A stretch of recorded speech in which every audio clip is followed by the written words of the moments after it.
I used to think there was a certain safety in family, a soft place to land when the world grew cruel.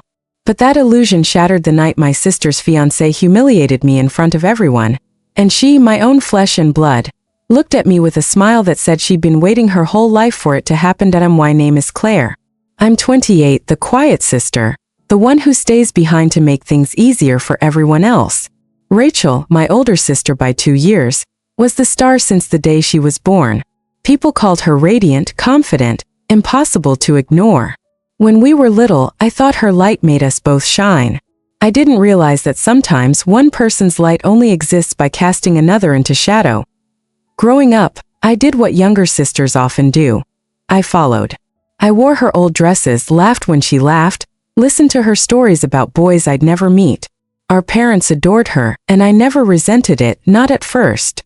She was louder, braver, better at pretending everything was fine. I admired that. But admiration has a quiet twin called envy, and over time it grew quietly between us. Something unspoken, like a splinter that never heals. When I met Derek, I didn't know he belonged to her world. I met him by accident at a hospital gala. I was working there as a nurse, invited only because I'd done extra shifts to help with the fundraiser. I was standing by the coffee table exhausted when he walked in. Tall, confident, the kind of man who knew every eye in the room would follow him. He smiled like he'd seen me before. "You look like you hate being here," he said, voice smooth enough to soften my tension. "I don't hate it," I replied. "I'm just not used to the kind of people who think charity means wearing a diamond." He laughed, and it wasn't the cruel laugh of the rich, it was real. "You have no idea how rare honesty is at these things." We talked for 10 minutes. 10 minutes that felt like something waking up inside me. Something I'd buried under years of being invisible. Then someone called his name, Rachel. When I turned, there she was gliding through the crowd like she owned it, hand outstretched. "Derek, you disappeared," she said. Her tone was playful, but her eyes flicked to me, and I saw it then. A flash of recognition, surprise, maybe even calculation. "Claire," she said after a beat. "What are you doing here?" "Working," I said, suddenly aware of how plain I must have looked next to her glittering presence. "That's sweet," she said, smiling in that way that felt like both a compliment and a dismissal. "You remember Derek? I told you about him." Except she hadn't. Not once. That was the first night I felt it, the subtle shift in her tone, like she was claiming territory I didn't even know I'd stepped into. I excused myself, telling them I had to check on something, but I heard her laughter trailing behind me like a whip crack. For weeks afterward, I tried to forget him. Tried to convince myself it had meant nothing. But I'd see his name pop up on social media. Derek and Rachel at another charity event, Derek and Rachel visiting Paris. Every photo felt like a reminder of what I'd never have. Ease, beauty, belonging. Then a year later, Rachel invited me to her engagement dinner. "Of course you have to come," she said on the phone. "You're my sister. It wouldn't be right without you." I told her I'd think about it. She laughed softly. "Oh, come on, Claire. Don't be dramatic. It's not like you were ever into him." I don't know how she knew. Maybe she saw something that night at the gala, or maybe she just sensed weakness. She always could. The engagement dinner was held at a vineyard outside the city. When I arrived, everything was golden. The sun, the decorations, even the people. I felt out of place, a nurse surrounded by surgeons and financiers, but I smiled and stayed near the edges, where I could watch unnoticed. Then I saw him. Derek. That he looked almost exactly as I remembered. Only now his smile wasn't for me. It was for her. And she wore it like a crown. I thought I could handle it. I thought I could swallow the bitterness, pretend it didn't matter. But Rachel had other plans. At dinner, she stood to make a toast. "There's something special about sisters," she began, holding her champagne. "They know all your secrets, your bad haircuts, your worst crushes, even the boys you shouldn't have liked." The table laughed politely. My chest tightened. "Like Derek," she added with a grin. "Can you believe my sister had a crush on him first? Isn't that adorable?" The laughter this time was louder. I froze, the heat crawling up my neck. I glanced at Derek. He looked surprised, awkward, but Rachel didn't stop. "She was so shy back then," Rachel continued, tilting her glass toward me. "Always watching from the corner. I used to tease her that one day she'd fall in love with someone just like him. Guess I wasn't wrong." I felt every pair of eyes turn to me. I forced a smile that didn't reach my eyes. You always did have great timing, Rachel. She smirked. I learned from the best. That night, when everyone danced, I slipped away to the terrace. I stood there, staring at the vines stretching into the dark. I wanted to cry, but tears felt useless. She'd humiliated me, and she'd enjoyed it. I didn't hear Derek come out until he spoke. Claire, I'm sorry about what she said. That wasn't fair. I turned to him, trying to keep my voice steady. You don't have to defend her. She told me once you had a little crush, he said gently. I didn't think she'd use it like a party trick. I interrupted. No, you wouldn't think that. Because you still believe she's kind. He sighed. She's complicated. Complicated? I repeated, tasting the word like poison. That's one way to describe cruelty dressed in couture. For a moment we stood in silence. Then he said something that would haunt me later. Maybe she just needs someone to make her feel secure. She's been competing her whole life. Competing with who? I asked, though I already knew. He met my eyes. You. That broke something in me. I went home early that night. My mother called the next morning, pretending she hadn't noticed the tension. Rachel told me you left before dessert. You could at least try to be happy for her. Happy? I repeated. She humiliated me. Oh, Claire. My mother sighed, as though I were being dramatic. She didn't mean it that way. You know your sister. She just likes attention. Exactly, I said, my voice trembling. And she'll do anything to get it. But my mother didn't want to hear it. She never did. Rachel was the favorite. The perfect daughter. The one who could do no wrong. For weeks I avoided them both. Then the wedding invitation arrived, a thick, cream-colored envelope embossed with their initials. I should have thrown it away. I should have ignored it. But instead I found myself standing in front of the mirror that night, holding it like a challenge. If she wanted me to stay small, invisible, humiliated, then she was going to be disappointed, because something inside me was changing. That night I opened my laptop and started to write a letter. Not to her, not to him, but to myself. Promise. That I wouldn't let her define me anymore. That I wouldn't be the quiet sister who took the blame for everything. That I didn't know how or when, but one day she'd realize that what she'd done that night wasn't victory. It was the beginning of her downfall, and I'd be there to watch it. When the wedding date was announced, I told myself I wouldn't go. I repeated it like a mantra every morning. You don't owe her anything, Claire. Not your presence, not your silence. But guilt is a strange thing. It doesn't come as a shout, it whispers. It sounds like your mother's voice asking why you can't just let the past go. It sounds like the echo of your sister's laughter when you were still young enough to believe she meant well. 2 months before the wedding, Rachel called. Claire, she said, her tone sweet but sharp, the kind of sweetness that warns you of poison. Mom said you're thinking of skipping the wedding. You're not really going to do that to me, are you? I hesitated. Rachel, after the engagement dinner. Oh God, are we still on that? She cut me off. I was joking. Everyone knew it was harmless fun. You need to stop taking things so seriously. Harmless fun. I wanted to remind her how my hands had shaken for hours that night. How I'd sat in my car crying until my makeup smeared down my cheeks. But I didn't.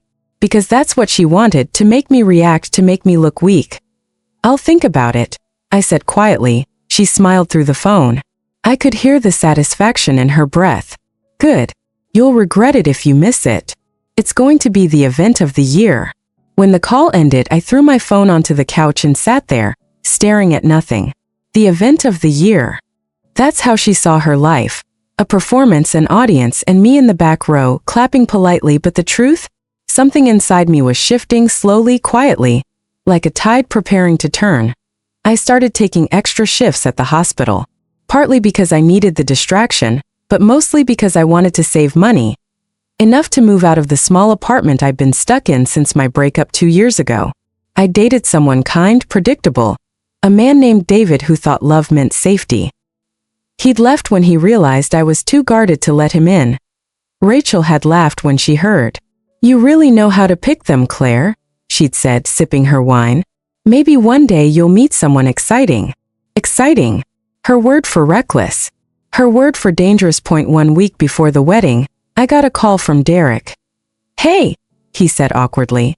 I know this is strange, but Rachel asked me to check if you're coming. I haven't decided, I said. He hesitated. She really wants you there. I laughed bitterly. I'm sure she does.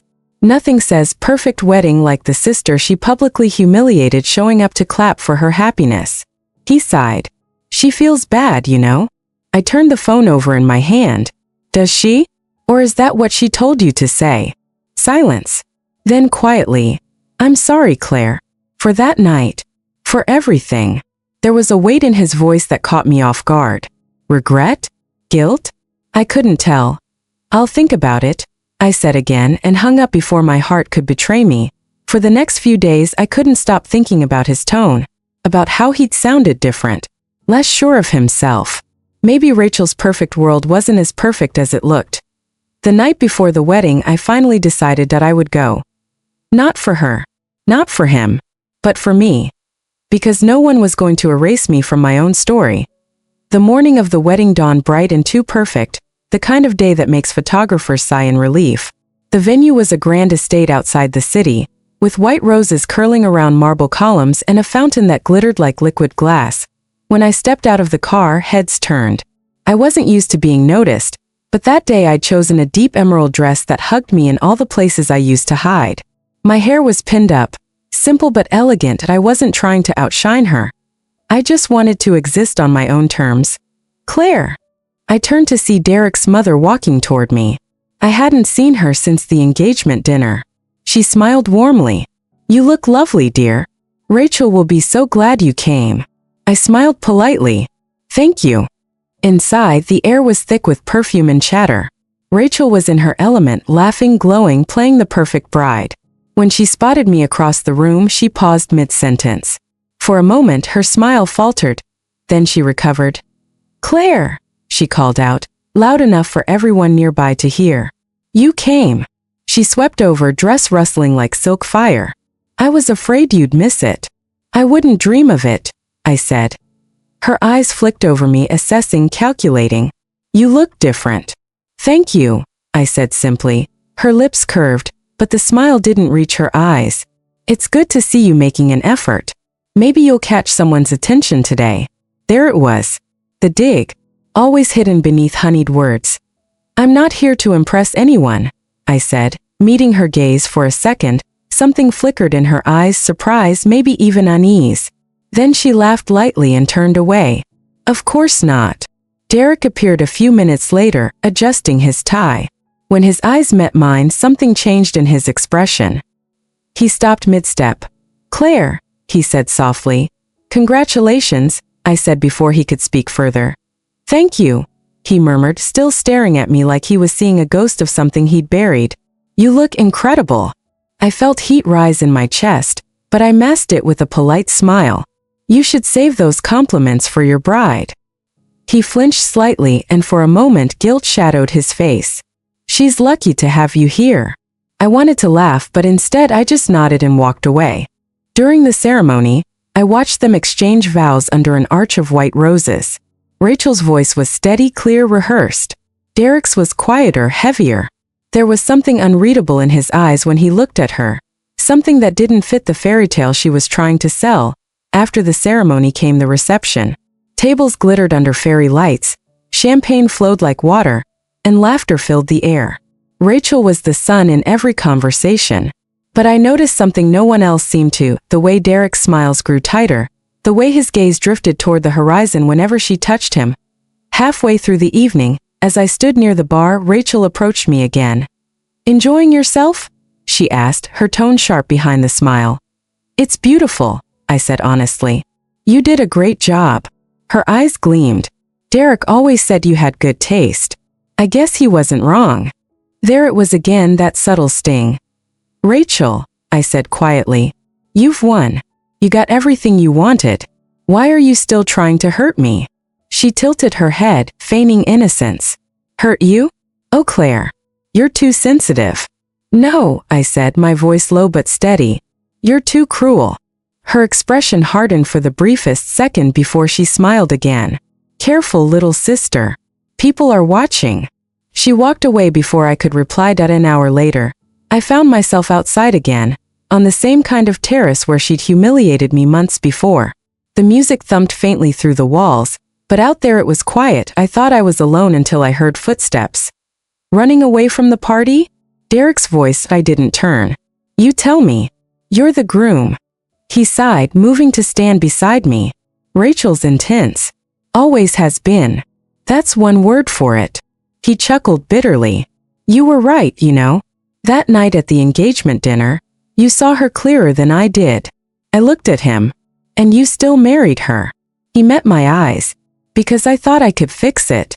I thought if I gave her everything, she'd stop trying to prove something. To who? His silence was the answer. To me, I said softly. He looked away. You don't know how many times I've thought about that night. The way she laughed, the way you looked at me like you wanted to disappear. I should have stopped her. It's too late, I said. He turned to me then, eyes searching mine. Is it? I stepped back, my breath catching. You shouldn't say things like that. Maybe not, he said. But it's the truth. Before I could respond, the sound of footsteps echoed behind us. Rachel, she stood there in her wedding gown, smiling, but her eyes were cold. There you are, she said, her voice light as glass. The bride in the entertainment. How poetic. Rachel, Derek began. Save it, she snapped. Then her gaze turned to me. I knew it. You couldn't stand to let me have something without trying to ruin it. I swallowed hard. You're imagining things. Am I? She hissed, stepping closer.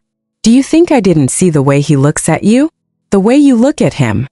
Derek tried to speak, but she cut him off. You always wanted what was mine, Claire. Ever since we were kids. I stared at her, the pieces falling into place. This is what you've been waiting for, isn't it? She smiled, the same cruel smile she'd worn the night she humiliated me. I've been waiting for this moment, she whispered. The one where everyone finally sees you for what you are. A jealous little sister who can't stand to be in my shadow. Her words hit like a slap, but this time I didn't flinch. This time I smiled. No, Rachel. They'll see you. The woman who destroys everything she touches, just to feel powerful. Her face twisted, fury flashing across it. And for the first time in my life, I saw fear in her eyes. The air turned thick, charged, almost electric. It felt like every word Rachel spoke made the oxygen harder to breathe. I could feel people inside laughing, clinking glasses, toasting love. All while the real story was unraveling just beyond those glass doors. Rachel's eyes burned into me. You really think you can turn this around, Claire? She hissed, her voice low, trembling with barely contained rage. You think anyone would believe you over me? For a second, I didn't say anything. I just looked at her, really looked, and saw it. The tiny tremor in her jaw, the desperation in her stare. This wasn't about Derek anymore. It was about control. About dominance. About me finally refusing to play the role she'd written for me since childhood. I don't need anyone to believe me, I said quietly. Because deep down you already do. She blinked, confusion flickering before she caught herself. You're pathetic, she spat. You always have been. Crying, hiding, playing the victim. Maybe that's why no one stays with you. Her words hit the soft spots she knew too well. But this time they didn't bleed me dry. This time I saw her for what she really was. A woman terrified of losing control of the narrative. Rachel, Derek said suddenly, his voice sharp. Enough. She turned on him like a whip. Enough? Oh, don't you dare play the hero now. You're not innocent. You think I don't know about your late-night messages? The way you checked in on her. Derek froze. You were reading my messages? Of course I was, she snapped. You think I'm stupid? He rubbed his face, frustrated. This isn't love, Rachel. This is obsession. Obsession, she laughed. But it was the wrong kind of laugh, brittle and echoing. You don't get to talk about obsession when you've been lusting after my sister. The silence that followed was deafening. Somewhere inside, music still played, but it felt far away, unreal. Derek looked between us, his face pale. This isn't what it looks like. Rachel smiled, cold and victorious. Oh, I think it's exactly what it looks like. Before I could say anything, she stormed back inside. Rachel, wait, Derek called, but she was already gone, her gown trailing behind her like a storm cloud. For a moment, neither of us moved. Then Derek turned to me. I swear, Claire, I didn't. I don't want to hear it, I said, cutting him off. Whatever this is, it's over. She's your wife now. He flinched. That doesn't change what's true. It changes everything, I said, and walked back inside before my heart could betray me again. The reception was chaos when I returned.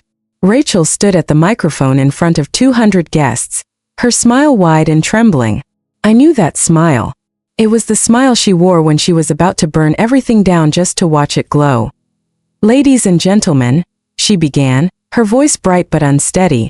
Before we continue celebrating, I'd like to take a moment to toast someone special. My sister Claire. Every head turned. My stomach dropped. Rachel lifted her glass, eyes locked on mine. My beautiful sister, who's always been, how should I put it, supportive. So supportive, in fact, that she's been spending a lot of extra time with my husband. A murmur spread across the room. Someone gasped. I froze. Rachel, I said softly, stepping forward. Don't do this. Oh, why not? She said, her voice trembling with a twisted joy. Everyone should know what kind of family I married into, right? The kind that stabs you in the back while smiling to your face. People started whispering. Cameras lifted. Someone was recording. Stop, Derek said, striding toward her. You're making a scene. A scene, she said, her laugh sharp. No, Derek, this is me telling the truth. You think I didn't notice how your eyes followed her at the engagement party? How you kept finding excuses to check on her after she left crying? I knew, Derek. I've known all along. The air crackled with humiliation. I could feel every eye on me. Every heartbeat in my chest felt like it might split me open. Rachel, I said again, my voice trembling. Please. She smiled, but tears shimmered in her eyes. You're good at this, Claire. Playing the victim. Making everyone feel sorry for you. I didn't know whether to run or fight. Every instinct told me to flee, but something deeper, something older held me still. I'm not playing, I said finally, my voice low but steady. I never wanted to hurt you.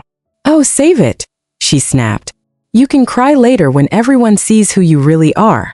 And then she reached into her gown's pocket and pulled out her phone. The room held its breath. On the screen, she opened a video.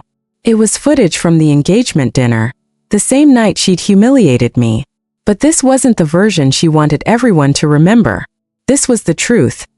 The clip showed Derek laughing, making his cruel joke. The crowd laughing too. Then it showed my face, pale, trembling, trying not to cry. And finally, it showed Rachel turning to the camera, her smirk cold, cruel, unflinching. Gasps rippled through the room. Rachel's smile faltered. What is this? She whispered. Derek stared, realization dawning. You didn't record that, he said slowly. No, I said softly. You did. Rachel turned to him, eyes wide. You, Derek shook his head. Not me. One of your friends did. They sent it to me afterward. Said it was too much even for you. I gave it to Claire. Rachel's jaw dropped. You gave her that? I thought she deserved to see what she'd lived through, he said quietly. The silence was so heavy you could hear the faint hum of the air conditioning. Rachel's hand shook. You planned this, she whispered. Both of you. No, I said. But I won't let you keep rewriting the story. Her breathing quickened. You think this changes anything? You think anyone's going to take your side now? I don't need them to, I said. I just need them to see you. Her lips trembled. You think you've won, Claire? This isn't a competition, I said, stepping closer. It never was. I just stopped playing your game. For the first time, Rachel's confidence cracked. Tears filled her eyes, streaking her mascara down her cheeks. The phone slipped from her hand and hit the floor with a dull thud. Derek stepped forward, trying to catch her arm, but she pulled away. Don't touch me, she screamed, her voice echoing through the hall. You think you can humiliate me in front of everyone? Her gaze turned to me again, wild, broken. I loved you, she said, voice trembling. You were my sister, my best friend, and you threw me away for him. I didn't take him from you, I said softly. You pushed us all away yourself. She laughed through tears, a hollow, desperate sound. No, you just stood there and waited for me to fall apart. You've been waiting for this moment. The irony of her own words hung in the air between us like smoke. She stumbled back, her gown catching the edge of the table. Glasses tipped, champagne spilled across white linen like blood. People began whispering again, but no one moved. No one dared. Finally, Derek spoke, his voice quiet but cutting through the chaos. "Rachel, you need help." Her expression hardened. "Don't patronize me." He didn't reply. She turned and fled from the room, pushing through the doors and disappearing into the night. The sound of her sobs echoed for a moment, then faded. The room stayed silent as I stood frozen, heart pounding, not sure whether to cry or collapse. Then slowly Derek reached out, not to comfort but to steady. His hand hovered near my arm, uncertain, trembling. "I'm sorry," he whispered. For a long time I said nothing. Then I looked at him and said, "You should be." And I walked away. Outside, the night was cold and quiet. The laughter from inside felt like it came from another world. I sat on the stone steps, staring at the reflection of the moon on the fountain. When the door opened behind me, I didn't look up. "Claire," a voice said softly. My mother. I turned, surprised to see her standing there, her shawl wrapped tight around her shoulders. "Are you all right?" she asked gently. "I don't know," I admitted. She sat beside me. "I saw what happened." Of course she had. Everyone had, she sighed, her eyes wet. "I should have stopped it years ago. The way she treated you. The way we all let her." I shook my head. "It's not your fault." "It is," she said quietly. "We created her, Claire. We rewarded her cruelty because it looked like confidence. We called her ambition strength. And when you cried, we told you to toughen up." "I'm sorry." The words hit something deep in me I didn't know I still needed. "She's not evil," I said softly. "She's just broken." "So are we all," my mother murmured. "But maybe this is the beginning of fixing it." I didn't reply.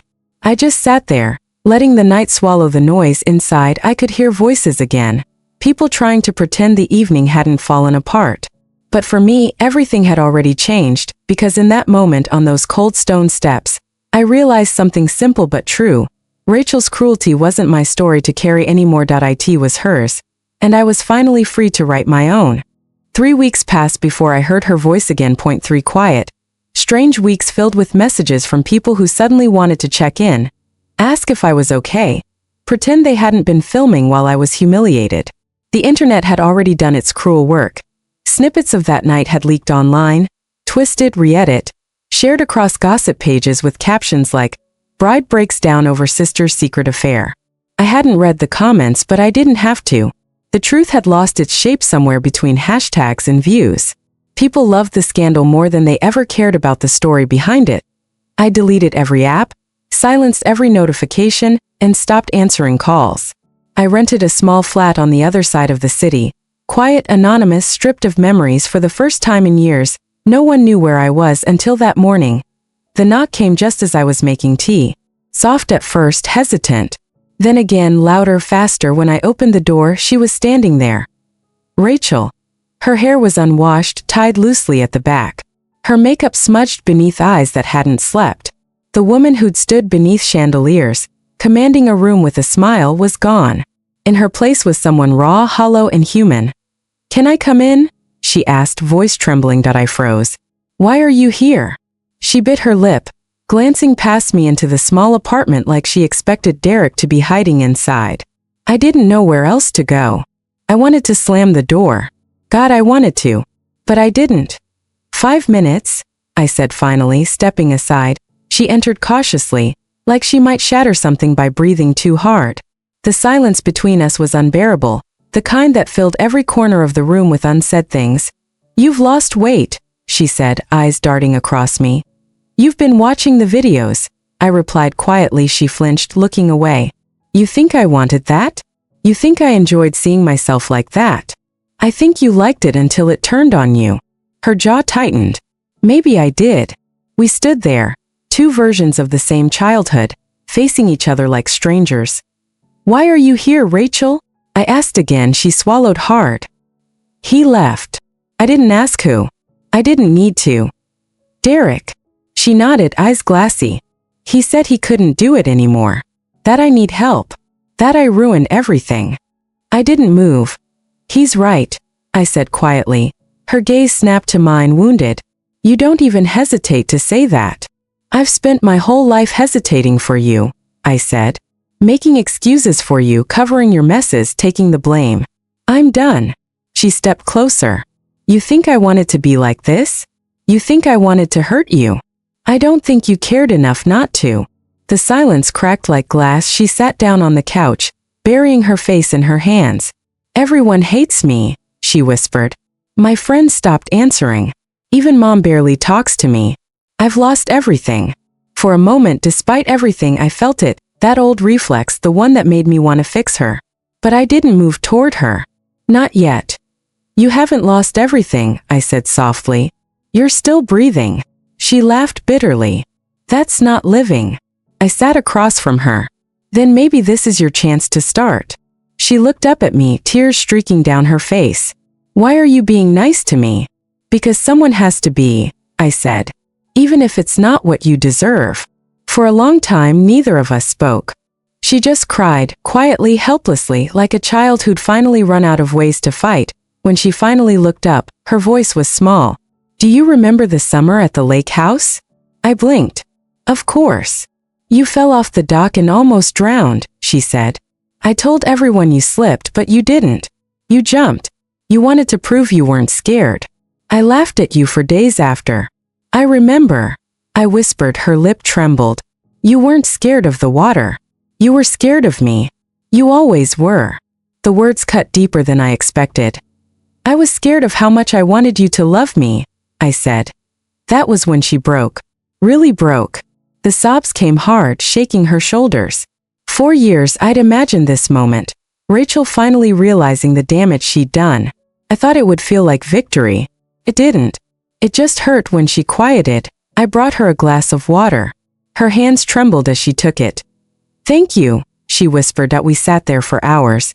She talked about everything, the pressure, the image, the marriage that had been crumbling long before the wedding. She admitted she'd always compared herself to me, that every cruel thing she did was to keep herself from feeling small. It was strange. Hearing the monster apologize, realizing she wasn't one. Just another broken person who'd learned to survive by making others bleed. By the time she left, the sun had started to set. At the door, she turned to me. I don't know if you'll ever forgive me, she said. But I'm going to try to be someone you could. I nodded. That's all you can do. When she left, I stood by the window and watched her go, small, fragile, disappearing into the orange light. Days turned into weeks. Rachel checked herself into therapy. She sent small updates sometimes. Nothing heavy, just quiet messages. I'm trying. It's hard. I miss you. Each time I answered simply, keep going. And for a while it felt like maybe the story would finally settle. Until one night I came home to find an envelope under my door. No name, no note, just a plain white envelope with my name scrawled in unfamiliar handwriting. Inside was a photo. It was me and Derek, taken months before the wedding at a cafe mid-conversation. We weren't touching. But to anyone looking, it might have looked like something more. And behind it, a single sentence. You'll never be done with her. My heart sank. The next morning I drove across town and knocked on Rachel's therapist's office door. The receptionist told me she hadn't shown up for her last 2 sessions. Have you heard from her? I asked. She shook her head. She canceled the last one. Said she needed some space. Space. That word felt like a warning. I called her. No answer. Texted. Nothing. By nightfall, I was pacing the living room, phone clutched in my hand. Every sound outside made my heart jump. Then finally around midnight my phone buzzed. Unknown number. I answered immediately. Rachel. A breath. Then her voice. You shouldn't have told him. My chest tightened. Told who what? Derek, she whispered. You told him where I was. I didn't, I said quickly. Rachel, what's going on? She laughed, quiet and shaky. You always wanted to save me. But maybe you were just waiting to watch me fall again. Rachel, listen to me. The line went dead. I stood there frozen, every nerve in my body screaming. Something was wrong. I grabbed my keys and drove. Her apartment was 20 minutes away, but it felt like hours. When I arrived, the hallway was dark, her door slightly open. Rachel. I called softly. No answer. Inside, the lights were off. Her phone sat on the counter, still buzzing with unread messages. A glass had shattered near the sink, and then I saw her, sitting on the floor by the window, knees drawn to her chest, staring out into the night. She didn't turn when I entered. "Rachel," I whispered, kneeling beside her. Her eyes were red, hollow. "He came here," she said quietly. "Derek." She nodded. "He said he wanted closure. But all he wanted was to blame me." I swallowed hard. "What did he say?" "That he can't live with what he did," she said, voice trembling. "That seeing me every day reminds him of everything he ruined. He said he's leaving." "Leaving?" She nodded again. "He said he's moving out of the country. That he needs to start over somewhere new." For a moment I didn't know whether to feel relief or dread. She looked at me, tears spilling over. "Everyone leaves, Claire. First him. Then you. You'll leave again, won't you?" I reached for her hand. "Not this time." She broke then, quietly, like a candle finally burning out. We stayed like that until morning. The two of us, broken sisters who had spent years hating each other, finally sitting in the silence of what we'd both destroyed. When the first light came through the window, she looked at me and whispered, "Do you think it's too late to be good?" "No," I said. "But it's too late to go back." She nodded, a tear sliding down her cheek. "Then maybe forward is enough." And for the first time I believed her. It had been 2 months since Derek left the city. Or at least that's what everyone said. I hadn't seen him, hadn't heard from him, hadn't even let myself imagine where he might be. Rachel was different now, softer, quieter, but in a way that made me uneasy. It wasn't peace. It was exhaustion pretending to be calm. She spent most days alone, sometimes painting, sometimes just staring out her window for hours. That she'd been sober, stable, doing the work, until the letter arrived. That I found it in her mailbox when I went to visit. My name wasn't on it, but the handwriting stopped me cold. Derek's. She was sitting on the couch when I walked in, her hair pulled back, an untouched cup of tea beside her. "You look like you've seen a ghost," she said. "Maybe I have," I whispered, holding up the envelope. "He wrote to you." Her face went pale. She didn't move as I handed it over. The paper trembled in her hands as she opened it. Her eyes scanned the first few lines, then froze. Her lips parted, but no sound came out. "What does it say?" I asked carefully. She didn't answer. She just kept reading, her expression unraveling one emotion at a time. Confusion, shock, then something darker. Finally, she lowered the letter and whispered, "He's not gone." "What?" She handed me the paper. The letter was short, written in hurried strokes. "Rachel, you were right. I couldn't stay here. But not for the reasons you think. That there's something I have to tell you before it's too late. Something about your sister. Meet me where it began. Tomorrow night. Alone.d.my pulse quickened. What does that mean? Where it began? She looked up at me, eyes glassy. The lake house. I hadn't been there in years. That place had been our childhood escape, then our family's graveyard of memories. "Rachel, you're not thinking of going," I said. "I have to." "You don't even know what he wants." "Exactly," she said, her voice trembling. "And if he's really there, I need answers." Something in her tone scared me. Not anger, not grief, but certainty. That I shook my head. "Then I'm coming with you." "No," she said firmly. "He asked for me alone." "I don't care." We stared at each other for a long moment, the same stubborn silence that had defined us as sisters. Then she looked away. "Fine," she said finally.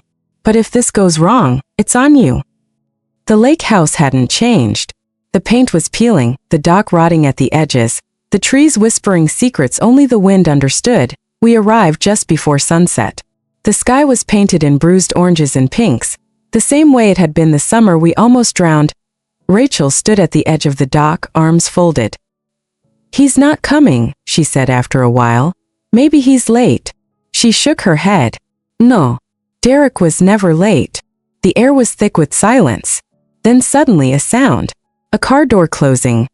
Rachel turned, her breath catching. "That's him." A figure appeared through the trees. Derek. He looked older, thinner. His hair was longer, his face shadowed by guilt. When he saw us both, he stopped. "I said alone," he muttered. I stepped forward. "If you want to talk, talk. I'm not leaving her." He looked between us, then sighed. "Fine." Rachel crossed her arms. "Why are we here, Derek?" He hesitated, then pulled something from his pocket, a flash drive. "This," he said quietly, "is the truth." "The truth about what?" I asked. He didn't answer immediately. "Before the wedding, I hired a private investigator." Rachel frowned. "Why?" "Because I thought you were cheating," he said simply. Her eyes widened. "You what?" "But you weren't," he continued. "Not then."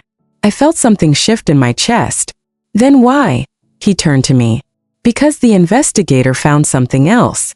Something about you, Claire." The world went still. "Me?" He nodded, pulling out a small envelope from his jacket. "It was in your father's records." "My father's dead," I said slowly. "I know," Derek replied. "That's why it didn't make sense. Until now." He handed me the envelope. My fingers trembled as I opened it. Inside were 2 old photos. One of my mother, pregnant, smiling beside a man who wasn't my father. The second was a birth certificate, but not mine. The name at the top made my stomach drop. Rachel Evelyn Hart, adopted. Claire and Monroe. I stared at it, the words dissolving as tears filled my eyes. What is this?" I whispered. Derek's voice was quiet. "You were adopted, Claire. From a private arrangement. Your mother, your real mother. She worked for Rachel's parents. She couldn't keep you." Rachel's face went pale. "That's not true." He shook his head. "It is. Your father covered it up. Changed records, buried it all. He didn't want anyone to know." The world tilted. The dock creaked beneath my feet. Rachel took the paper from my hands, scanning it as if willing it to change. No, this can't be real." But the evidence was there, in ink, in names, in dates that aligned too perfectly to deny. All my life, I'd felt like an outsider in my own family. The quiet one, the overlooked one, the shadow. And now I knew why. "I'm not your sister," I said hoarsely. Rachel looked up, her face twisted in confusion and grief. "You are," she said fiercely. "You are. You're the only one who ever really was." I stepped back, shaking my head. "Everything makes sense now. Why you hated me. Why you wanted to break me. You always knew." She froze. "No, you did," I said, the words tumbling out, hot and broken. "You always looked at me like I didn't belong. Because somewhere inside you knew I didn't." Rachel's breath hitched. "I didn't know," she whispered. Stop lying." She grabbed my arm, desperate. "Claire, listen to me. Don't touch me," I yelled, pulling free. Derek stepped forward, trying to calm us. "This isn't why I brought you here." "Then why?" I shouted. "Because the truth doesn't end there." Rachel turned to him, her face streaked with tears. "What do you mean?" He hesitated, then looked at her. And I saw something in his eyes I hadn't seen before. Pity. "Your father paid my family," he said, "to keep quiet about what happened when you were 17. Rachel's lips parted. "What are you talking about?" "The accident," he said softly. "The boy at the lake. The one who drowned." She went still. Her hands began to tremble. "No one was supposed to know about that," she whispered. "I didn't until after we got engaged," Derek said. "When I found out, I tried to protect you. I thought if I married you, maybe I could keep the truth buried." Rachel's voice cracked. "You married me out of pity?" He didn't answer. The silence stretched until it hurt. "You both knew," I said, my voice shaking. "You both built your lives on secrets." Rachel turned to me, tears streaming. "You think I meant for any of this to happen?" I don't know what to think anymore. Lightning flashed over the lake, followed by the low rumble of thunder. Rain began to fall, soft at first, then heavy, soaking through our clothes, blurring everything into shades of gray. Derek's voice was barely audible. "I brought the files. Everything your father covered up. I was going to turn them in, but I couldn't do it without you both knowing." "Why now?" I demanded. "Because it's the only way any of us can move on," he said. "The truth has to come out." Rachel shook her head violently. "No, you don't understand. If this gets out, our family is done." "It already is," I said quietly. She looked at me, eyes wide with a kind of desperation I'd never seen before. "Claire, please. Don't let him do this." But I was done protecting lies. "Let it burn," I said softly. And that was when she slapped me. The sound cracked through the storm, her hand trembled, her eyes full of shock at what she'd done. I didn't mean to. I stepped back, shaking. You never mean to.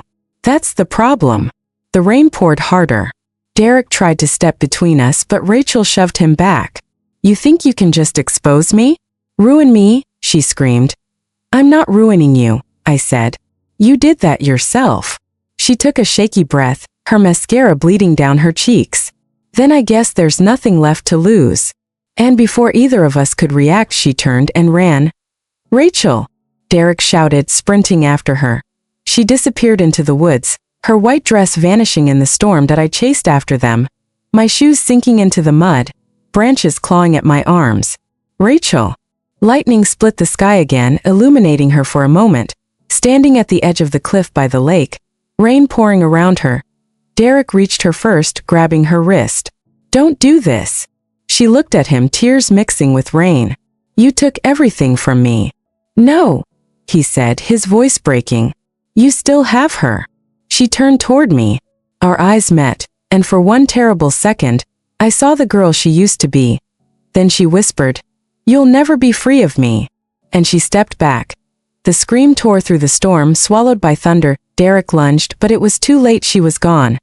The rain fell harder, washing away her footprints, her voice, her everything. That I stood frozen, the sound of the lake roaring below us. Derek fell to his knees, sobbing into his hands. I tried to save her, he whispered. But all I could hear was Rachel's voice. The last thing she'd ever said, You'll never be free of me. The sky had turned a bruised violet by the time the ambulance lights faded from the driveway. I stood at the window, arms crossed, watching the swirl of red and blue disappear into the darkness. My reflection stared back at me, hollow-eyed, trembling, a stranger who looked too calm for someone whose sister had just tried to destroy her one last time. Rachel's scream still echoed faintly in my head. The words, the accusations, the venom. How could a voice that once sang with me under the covers twist into that? You stole everything from me, she had cried, clawing at the air as if reaching for years that were already gone. Maybe in her mind she was right. Maybe I had taken something she thought she deserved. But all I'd ever wanted was peace. The police officer who'd questioned me before leaving had said she'd be taken to the psychiatric ward for evaluation. Derek's injuries weren't life-threatening. Just a concussion, a few broken ribs, but his pride, I knew, was in pieces. He hadn't spoken to me before the paramedics took him away.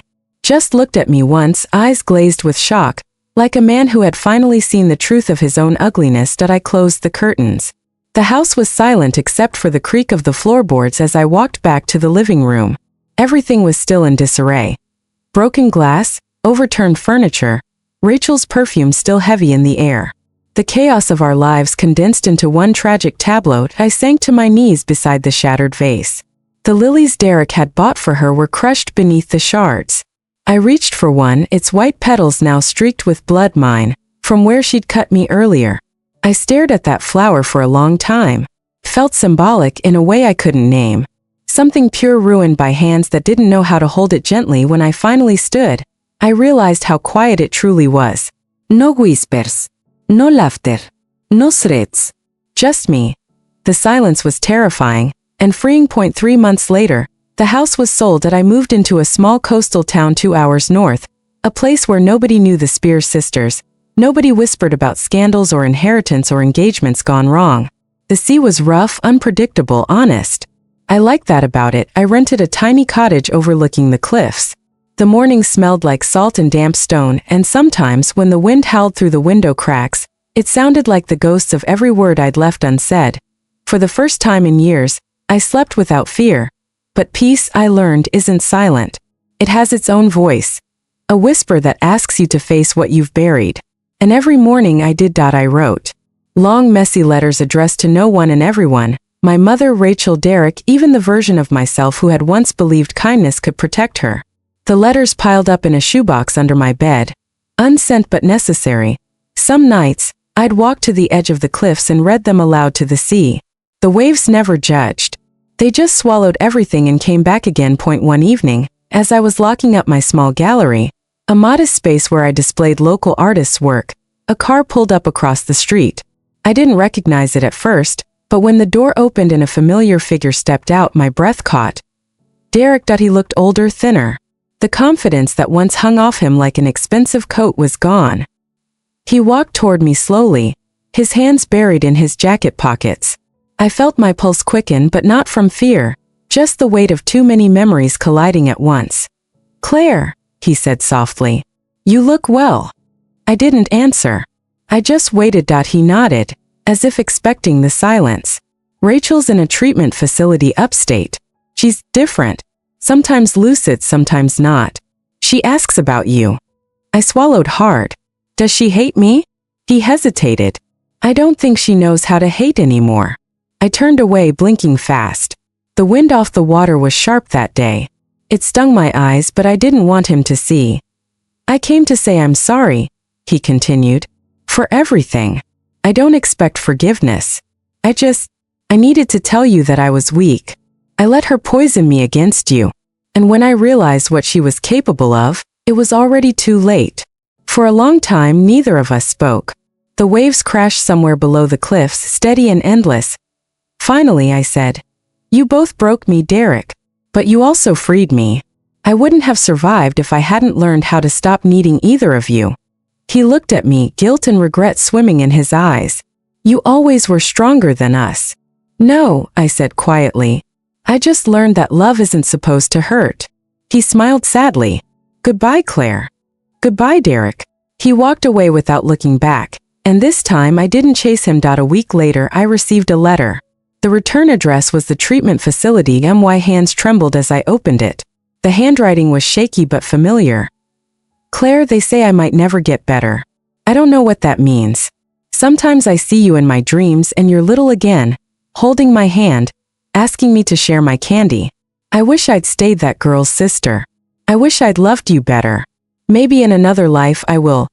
Love, Rachel." The paper smelled faintly of lavender, her favorite scent. I sat by the window for a long time, the letter pressed to my chest, and let myself cry, not out of pain but release. For all the years lost, for the sister I could no longer hate. When the tears stopped, I whispered, "I forgive you." The sea roared in answer like it approved. Months passed. The gallery grew. Tourists came, bought pieces, asked about the stories behind them. I always smiled and said the same thing. They're about learning to stay. Because that's what I'd done, stayed alive, stayed honest, stayed free. One afternoon, while rearranging a new exhibit, a young woman came in. She stared at one of the canvases, a stormy seascape I'd painted myself, and said, "There's so much sadness in it, but also hope." I smiled. "That's life, isn't it?" She nodded thoughtfully. "Did something happen to you?" I paused, then said, "Something ended, but something better began." She smiled back. "Then you're lucky." As she left, I looked at the painting again. In the corner, faint but deliberate, I had signed my name. Claire Rivers. It felt right. A new name for a new life. That night, I walked down to the cliffs again. The wind was strong, the sea restless beneath the moonlight. I took the shoebox of letters from my bag, opened it, and one by one, fed the pages to the wind. They scattered like pale birds, vanishing into the dark. "Goodbye, Rachel," I whispered. "Goodbye, Claire." When the last letter was gone, I closed my eyes. The world felt lighter. Behind me, the town's lights flickered like stars, and ahead of me, the sea stretched wide and endless. I didn't know what came next, but for the first time I wasn't afraid of it. Because sometimes healing isn't about returning to who you were. It's about becoming who you were meant to be after the storm. And as the tide rose to meet the shore, I finally understood what Rachel had once meant when she said she'd been waiting for that moment. Maybe she'd been waiting to fall. But me? I'd been waiting to rise.